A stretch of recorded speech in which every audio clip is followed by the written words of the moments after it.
नमस्कार, मेरा नाम है डॉक्टर पुरुधवन और आज इस वीडियो में हम बात करने वाले हैं किडनी सिस्ट के बारे में और जानेंगे किडनी सिस्ट क्या होती है, क्यों होती है, कब कितनी खतरनाक होती है और इसको हम किस तरह से रिजॉल्व कर सकते हैं। तो जो किडनी की जब हम अल्ट्रासाउंड करवाते हैं तो कभी कभार हमें देखने को मिलता है कि किडनी के अंदर सिस्ट है। अभी जो किडनी के अंदर जो सिस्ट आ रही होती हैं ये मुख्यतः दो प्रकार की होती हैं। एक है सिंपल कॉर्टिकल सिस्ट, तो अगर आपने अल्ट्रासाउंड करवाया है वहाँ पर लिखा आ रहा है सिंपल कॉर्टिकल सिस्ट, तो आपको घबराने की बहुत ज़्यादा ज़रूरत नहीं होती। सिंपल कॉर्टिकल सिस्ट तब तक खतरनाक नहीं होती जब तक उसका साइज़ बहुत बड़ा ना हो। तो हमारी नॉर्मल किडनी का साइज़ 10 सेंटीमीटर के आसपास होता है। 10 सेंटीमीटर मतलब 100 के आसपास, है ना। अगर आपकी जो सिंपल कॉर्टिकल सिस्ट है वो 30 है, 20 है, 10 है, 5 है, घबराने की ज़रूरत नहीं है। क्यों? क्योंकि ये सिस्ट किडनी के बाहर है। जैसे हमारे चेहरे पे या शरीर में कहीं पर भी मस्से बन जाते हैं और ये मस्से हमारे शरीर के बाहर की तरफ होते हैं और इन मस्सों से हमें किसी भी टाइप का नुकसान नहीं होता। इसी तरह से जब किडनी के ऊपर कभी सिंपल कॉर्टिकल सिस्ट बनती है तो ये किडनी के बाहर होती है। इस वजह से ये किडनी को नुकसान नहीं पहुंचाती मैक्सिमम केसेस के अंदर। मगर अगर इस सिस्ट का साइज़ बहुत बड़ा हो जाए तो ये प्रेशर बनाती है, जिसकी वजह से हमें किडनी की काम करने की क्षमता कभी कभार कुछ केसेस में कम होती हुई देखने को मिल जाती है। बट उसका साइज़ बड़ा होना चाहिए। कितना बड़ा होना चाहिए? कम से कम 40 के आसपास होना चाहिए। और 40 कितना हो गया? 4 सेंटीमीटर। तो अगर आपकी अल्ट्रासाउंड की रिपोर्ट में 4 सेंटीमीटर से ऊपर की सिंपल कॉर्टिकल सिस्ट आ रही है, यूरिन में प्रोटीन आ रहा है, तो मान लीजिए कि आपकी जो किडनी है उसको सिंपल कॉर्टिकल सिस्ट से नुकसान पहुंच रहा है, जो कि बहुत रेयर होता है। अब चलते हैं कि अगर आपकी किडनी का साइज़ बड़ा हुआ आ रहा है, मान लो कि किडनी का साइज़ आ रहा है 13 सेंटीमीटर, 14 सेंटीमीटर या फिर वो 18 सेंटीमीटर, 20 सेंटीमीटर का साइज़ आ रहा है और मल्टीपल सिस्ट है, बहुत सारी सिस्ट है, एक दो नहीं है, बहुत सारी सिस्ट ही सिस्ट है, तो इसको हम कहते हैं पॉलीसिस्टिक किडनी डिसीज़। अब ये जो पॉलीसिस्टिक किडनी डिजीज़ है ये एक जेनेटिक डिसऑर्डर है, यानी हमें परिवार से मिलती है, माता पिता में से किसी को रही होगी, तो इसको हम ऑटोसोमल डोमिनेंट पॉलीसिस्टिक डिजीज़ कहते हैं। कभी कभार क्या होता है कि पेरेंट्स में देखने को नहीं मिलती बट वो आपसे शुरू हो रही होती है, तो इसको हम ऑटोसोमल रिसेसिव पॉलीसिस्टिक डिजीज़ कहते हैं। इसके अंदर किडनी के अंदर गांठें बन रही हैं, अंदर भी और बाहर भी, जिसकी वजह से जो किडनी की काम करने की क्षमता है, जहाँ पे खून साफ होता है, वो एरिया खराब हो जाता है, जैसे आप स्क्रीन पर देख पा रहे हैं। जैसे जैसे सिस्ट बढ़ेगी किडनी का साइज़ बड़ा होगा और वैसे वैसे किडनी की काम करने की क्षमता भी डाउन होती चली जाएगी, जिसकी वजह से किडनी लेवल, यूरिया लेवल बढ़ने शुरू हो जाएंगे और फाइनली किडनी पूरी की पूरी तरीके से खराब हो जाती है। ये नॉर्मली टीन एज तक नहीं देखने को मिलती, 18-20 साल तक किसी के अल्ट्रासाउंड में देखने को नहीं मिलती। बट जैसे ही हम अपना 30s-40s को टच करना स्टार्ट करते हैं, जिनकी बॉडी के अंदर इस बीमारी का जीन है उनके अंदर ये दिक्कत आनी देखने को मिल जाती है।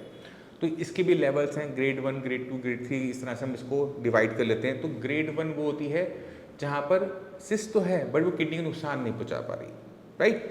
ग्रेड 2 के अंदर क्या हो रहा है कि किडनी के अंदर नुकसान पहुँच रहा है मगर इतना ज़्यादा नुकसान नहीं पहुँचा, इतना बड़े किडनी का साइज़ नहीं हुआ है कि वो खराब कर दे। ग्रेड 3 के अंदर क्या हो रहा है कि वो बहुत जल्दी ऑनसेट हो रहा है, यानी आप अभी 30 साल के हैं और किडनी पूरी खराब होगी तो उसे ग्रेड 3 कहते हैं। क्योंकि अगर छोटी एज के अंदर किडनी पूरी तरह से खराब हो रही है तो हमें पता है कि पेशेंट को आगे चल कर दिक्कत होगी। तो ये कब शुरू होगी किसी को नहीं पता। अब ये जो सिस्ट बन रही होती है इसके अंदर होता क्या है, ये बनती कैसे है? बनी तो ये जेनेटिक रीज़न से है। जैसे आपकी नाक कैसे बनेगी, कान कैसे बनेंगे, ये आपको परिवार से मिला होता है। इसी तरह से आपकी किडनी के ऊपर सिस्ट बनेगी, ये आपको परिवार से मिला हुआ है। तो कोई भी तरीका नहीं है इस सिस्ट को यहाँ से हटाने का, क्योंकि ये जो सिस्ट है ये कुदरती रूप से बन रही है। अगर आप हटा भी दोगे तो दोबारा ये पैदा हो जाएगी। इसके अंदर भरा हुआ होता है फ्लूइड, यानी तरल पदार्थ, पानी की तरह। अगर हम किसी भी तरीके से इस फ्लूइड को मैनेज कर लेते हैं या फिर इसको थोड़ा सा हम ड्रेन कर देते हैं, इसके साइज़ को कंट्रोल कर लेते हैं, यानी सिस्ट तो रहेगी बट उसका साइज़ कंट्रोल कर लेते हैं, तो किडनी को आराम मिल सकता है। अब अगर हमने ये फ्लूइड को मैनेज करना है तो हमें क्या करना पड़ेगा, इस फ्लूइड को, इस जो तरल पदार्थ है इसकी ड्रेनेज देनी पड़ेगी। तो हमारी बॉडी के अंदर जो ट्रांसपोर्टेशन होती है फ्लूइड की वो दो तरीके से होती है। एक होती है आर्टरी और वेन से, जैसे ब्लड देख रहे हो आ रहा है जा रहा है, आ रहा है जा रहा है, इसी में ऑक्सीजन आ रही है, इसी में गंदगी सारी बाहर निकल रही है। एक हमारा होता है सेल टू सेल, यानी जहाँ पर ब्लड सप्लाई नहीं होती। अब आप देखोगे दूर दूर तक आपके कोई ब्लड सप्लाई नहीं है तो वहाँ पे ऑक्सीजन कैसे पहुँचती है, खाना कैसे पहुँचता है? ये पहुँचता है cell to cell transportation of things से। तो अगर हम किसी तरह से इस चीज़ को सुधार दें, तो हम क्या देखते हैं कि जो उसका जो फ्लूइड का जो साइज़ है या जो सिस्ट का जो साइज़ है वो इतना एक्सपोनेंशियली नहीं बढ़ता, जिसकी वजह से हमें क्या फ़ायदा मिलता है कि किडनी लेवल, यूरिया लेवल बढ़ने बंद हो जाते हैं, क्योंकि जो फ्लूइड पहले से ऑलरेडी भरा हुआ है वो इतना प्रेशर जनरेट नहीं कर पा रहा है कि किडनी को और नुकसान पहुंचा सके, जिसकी वजह से लेवल डाउन भी होते हैं और वो स्टेबल भी रहते हैं। और यही ट्रीटमेंट होता है पॉलीसिस्टिक किडनी डिजीज़ का, जहाँ पर पेशेंट का सिंपल कॉर्टिकल सिस्ट है, मैक्सिमम केसेस में कोई ट्रीटमेंट की ज़रूरत नहीं होती है। अगर प्रोटीन आ रहा है यूरिन के अंदर तो ट्रीटमेंट की ज़रूरत पड़ेगी, क्रिएटिनिन का लेवल हाई है तो ज़रूरत पड़ेगी, वरना कोई ट्रीटमेंट की ज़रूरत नहीं है। मगर अगर आपको पता है कि आपको पॉलीसिस्टिक किडनी डिजीज़ है तो आपको कोशिश करनी चाहिए कि इस बीमारी को जितना हो सके डिलेट करने की। तो आपको ध्यान रखना है अपने ब्लड प्रेशर पे, क्योंकि अगर आप पॉलीसिस्टिक किडनी के पेशेंट हैं, किडनी खराब हो रही है सिस्ट से, बट अगर आपका बीपी बढ़ जाता है तो दो बीमारी मिलकर किडनी को नुकसान पहुंचाएंगी और ऐसे केस में किडनी को सर्वाइव करवाना मुश्किल हो जाता है।